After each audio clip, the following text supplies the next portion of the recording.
બાળકોના height growth અને energy માટે જે મેં લાપસી રેસીપીનો વિડીયો મૂક્યો હતો એના માટે મને બહુ બધી કોમેન્ટ આવી, તો હું આજે એ વિડીયો બતાવવાની છું. તો આ વિડીયોને સ્કીપ ના કરતા એન્ડ સુધી જોજો. અને હા, એ પહેલાં અમારા પેજને ફોલો કરવાનું ના. પહેલાં આપણે અલગ અલગ બધી દાળ લઈશું, તેને 2 થી 3 મિનિટ સુધી રોસ્ટ કરીશું.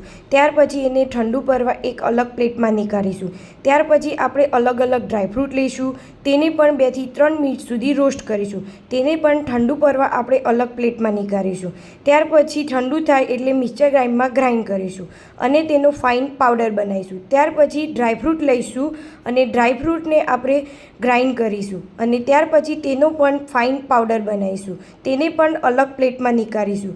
બંને વસ્તુઓને મિક્સ કરીશું. ત્યાર પછી 1 ચમચી ખસખસ નાખીશું અને થોડો રાજગરાનો લોટ નાખીશું.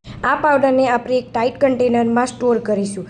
આ પાવડર આપણે બહાર 1 મહિના સુધી સ્ટોર કરી શકીએ છીએ. તો આ રહ્યો આપણો લાપસી પાવડર. અને હા, આ પાવડર બાળકોની હાઇટ વધારે છે, ફૂલ એનર્જી આપે છે, ફૂલ પ્રોટીન મળી રહે છે, હાડકાં મજબૂત બનાવે છે, ઇમ્યુનિટી સારી રહે છે અને બ્રેન પાવર પણ વધારે છે.